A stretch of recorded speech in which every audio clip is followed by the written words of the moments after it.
We will go ahead and begin our post-race media availabilities. We are now joined by Adam Stevens, our race-winning crew chief. Congratulations, Adam. Thank you. What does 3 in a row mean to the team? I'm not sure. It's still sinking in. It got a little crazy there those last few laps. I wasn't looking forward to that last restart, but it's hard to do.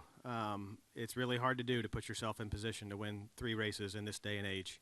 And if you think about it too, we were in position to win the Daytona 500, leading that outside lane with 4 or 5 laps to go when we got turned. But so we've had 4 races this year. We've put ourselves in position in all 4 and managed to win 3, which is a pretty remarkable batting average and something that will be hard to maintain, I believe. Awesome. We'll go ahead and open up for questions. If you have one, please raise your hand and we'll get a mic over to you. We'll start right over here to the left.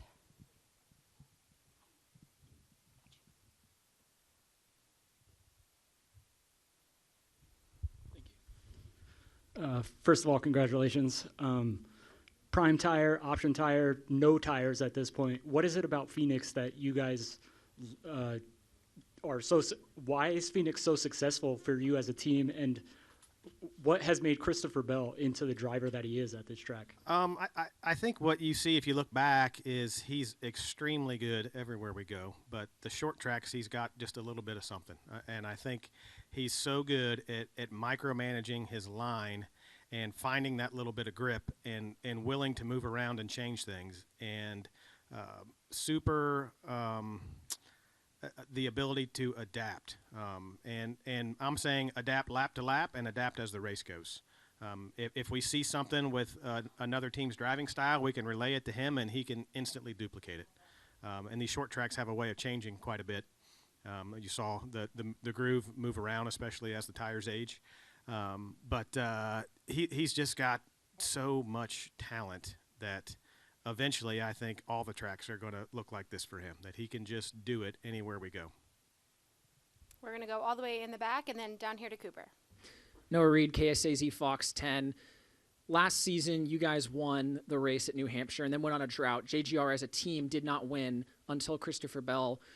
What does it mean now to start 2025 with 3 straight wins and kind of silence the doubt? It means we're working on the right things.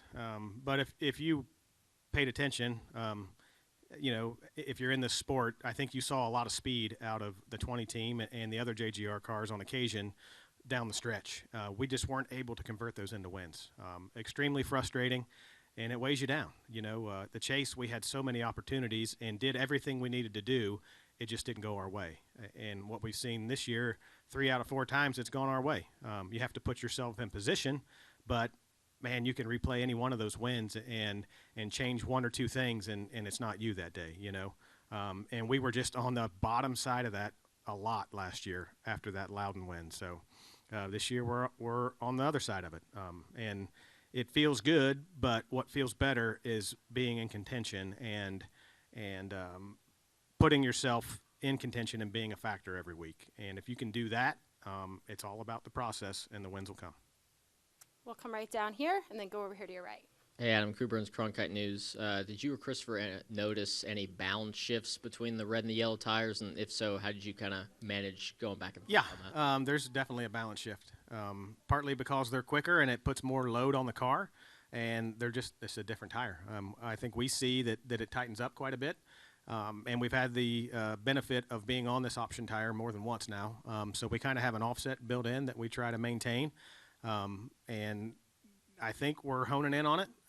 We probably missed it a tiny bit today and could have been a little bit better, especially on that first set of option tires, but the caution came pretty early. I think we only ended up with 21 or 2 laps on them. And then later in the race when we had them on, we were quite a bit better. So it's a little bit different every time, and every time we run them, we get a little bit smarter. Eric List, Blaze Radio, and you referenced kind of the chaos of that late race restart. What were you talking with Christopher in the car and telling him, hey, here's kind of what we're thinking? I stay out of it. I'd remind him to make sure he had his tires clean. We were clear on what we wanted on lane choice as the leader. And after that, it's making sure he has his switches right and leaving it up to him and the spotter. There's nothing I can coach him through in that intense of a battle. We'll go right next to him. Andrew Hazlett, Blaze Radio. What does it mean to you to get 3 consecutive wins on 3 different racetracks? I think it just showcases the strength of our driver and the strength of our team. Going back to what I said a minute ago of putting yourself in position. We're doing the right things as a company and as a team. We just know what we need. And the biggest part of that is just the continuity throughout our team. We didn't have a single head change. It's all the same guys over the wall, behind the wall, prepping the cars. And just the communication between Bell and I and the team has just gotten a little bit sharper and a little bit clearer every year. And being able to pick up where we left off last year is a big part of that. We'll come right here to Zach. Zach Albert, NASCAR.com. Did the high amount of cautions, unusually high for this racetrack, throw off maybe what your original strategy was coming in on tire play? It did not throw ours off, but I think it opened some opportunities for some other cars.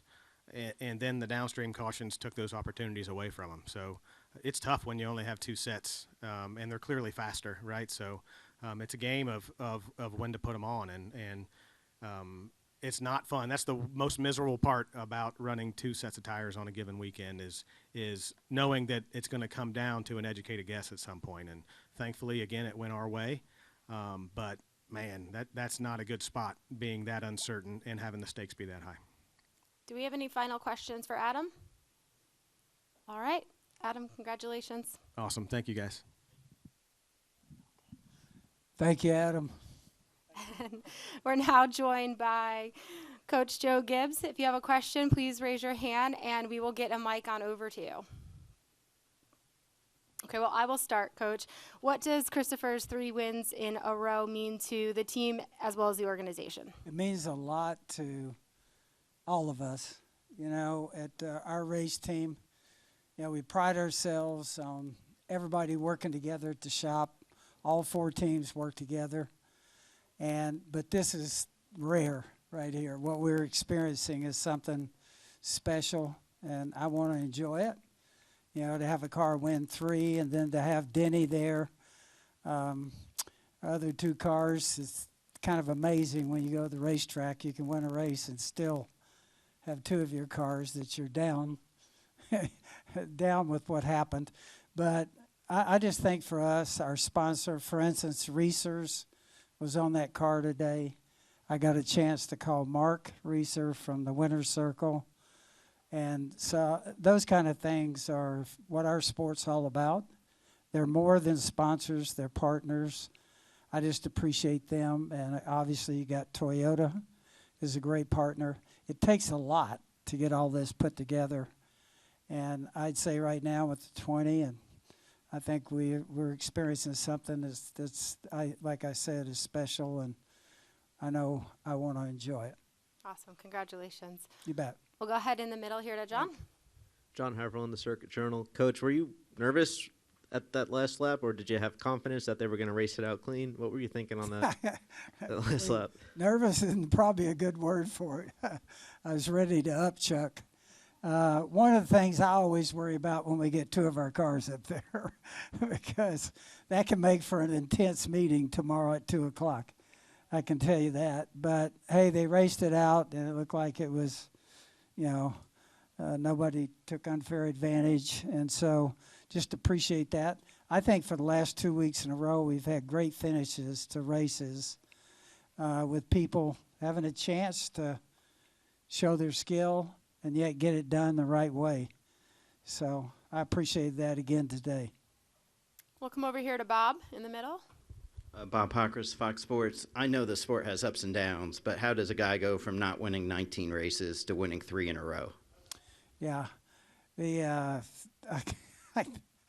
don't know. I got to tell you the truth. I think I don't know. I have an answer for that, for sure. Is he doing anything different these last 3 than he did the last 19 before that? No, I think we all kind of watch him and the talent he has. I think it shows up. For instance, he got Atlanta, which is kind of a hybrid but restrictor plate. He got a road race, and then we come here for our intermediate, and he gets it. So I think that says a lot about the talent. Adam and Christopher are a real pair. Adam, obviously, you can tell he has a gift being a crew chief. He's been to the Final Four about 9 times. And so just appreciate them and how hard they work at it. Do we have any other questions for Coach? All right, we'll go all the way in the back to the left. Noah Reed, KSAZ Fox 10. Not to get ahead of things, but Christopher does have the opportunity to win 4 races in a row, which is a feat that has only been accomplished by a select few drivers. What would it mean both to you and to the program to join that list? Well, I think it's what you said. It puts him in an elite class. 3 in a row is a huge deal. So to be able, if we could do that, I know they'll be going there with excitement and thinking, that they have a chance. And I think that's all you can ask in pro sports is a chance to do something great. And they'll have a chance to do that next week. I told them that on pit road today, the pit crew. So right now they're kind of in a rare field of people that have accomplished things. So, hey, it's out there for them, and we'll see what happens. All right, any last questions? Thank y'all. I appreciate it. Thanks for your time. Congratulations, Coach.